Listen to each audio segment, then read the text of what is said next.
wisdom, prudentia, justice, justitia, temperance, temperantia, courage. fortitudo. Applying ancient philosophy to modern life, this is the Sunday Stoic.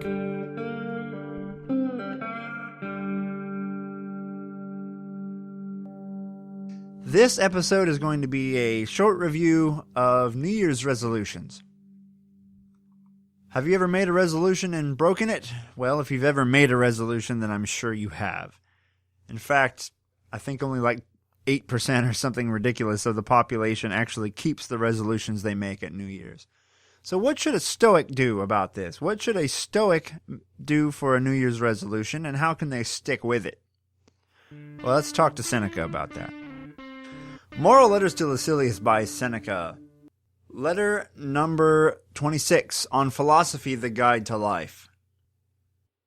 It is clear to you, I am sure, Lucilius, that no man can live a happy life or even a supportable life without the study of wisdom. You know also that a happy life is reached when our wisdom is brought to completion, but the life is at least endurable even when our wisdom has only begun. This idea, however, clear though it is, must be strengthened and implanted more deeply by daily reflection. It is more important for you to keep the resolutions you already have made than to go and make new, more noble ones. You must persevere, must develop new strength by continuous study until that which is only a good inclination becomes a good, settled habit. Moral Letters to Lucilius, number 120, more about virtue. Again, we have marked another man who is kind to his friends and restrained towards his enemies, who carries on his political and personal business with scrupulous devotion, not lacking in long suffering where there is anything that must be endured, and not lacking in prudence when action is to be taken. We have marked him giving with lavish hand when it was his duty to make a payment, and when he had to toil, striving resolutely and lightening his body weariness by his resolution. Besides, he has always been the same, consistent in all his actions, not only sound in his judgment, but trained by habit to such an extent that he not only can act rightly, but cannot help acting rightly. We have formed the conception that in such a man perfect virtue exists. Moral Letters to Lucilius, number 83, on drunkenness. I shall keep watching myself continually, and, a most useful habit, shall review each day, for this is what makes us wicked, that no one of us looks back over his own life. Our thoughts are devoted only to what we are about to do, and yet our plans for the future always depend on the past. In the first reading, Seneca reminds us that we're only going to be purely happy and wise when we've reached the end of our study of wisdom. But even though we're just starting the study of wisdom, at least life will be made easier and more endurable by that study. But we must work on the study of virtue through deep daily reflection. And he reminds us that it's best to stick to simple resolutions than to make more and more complex ones. So if you are a studying Stoic and you still haven't started keeping a daily journal, now might be the time. If you did start keeping a daily journal but you have not been consistent with it, then don't create a new plan on top of that. I will keep a journal and I will do Prim Meditatio Malorum on a daily basis, and I will do the View from Above, and I will give to charity, and don't add on more and more and more. Get good at one of those simple resolutions that you may have failed at in the past. Start that daily journal. Continue that daily journal.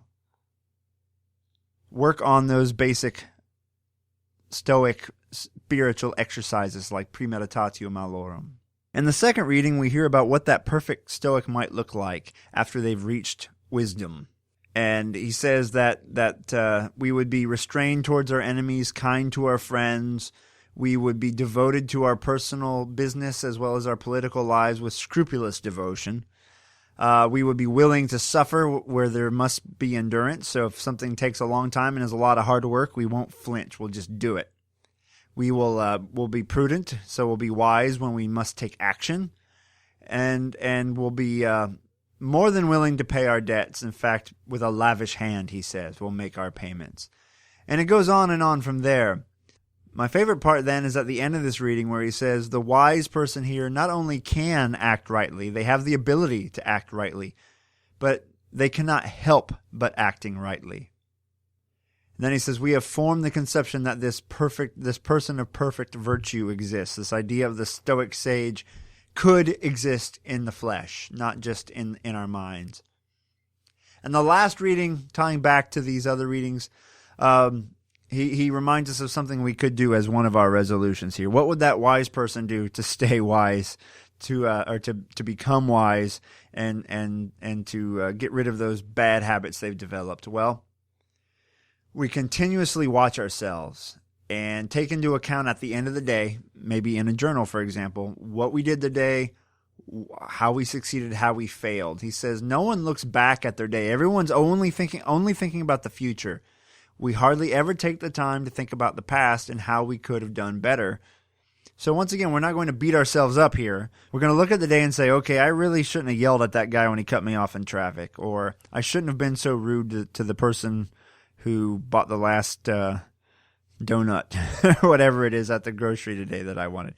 What we want to do is review the day and say, oh, I did a good job here, I did a bad job there, and reflect on it deeply enough that the next day we can recall how yesterday went and try to make today better. So what are your resolutions? I'm on board with Seneca here. Don't make too many. Make a couple of simple resolutions, but important ones. And one thing you could do if you don't want to make a giant resolution, like I will keep a journal every day for the whole year, do a series of 30-day resolutions, 30-day challenges, if you will. For the next 30 days, I will do this. For the next 30 days after that, I will do something else. And that may help you develop the habit of that daily routine. And after your 30 days has ended, perhaps that habit will continue throughout the year.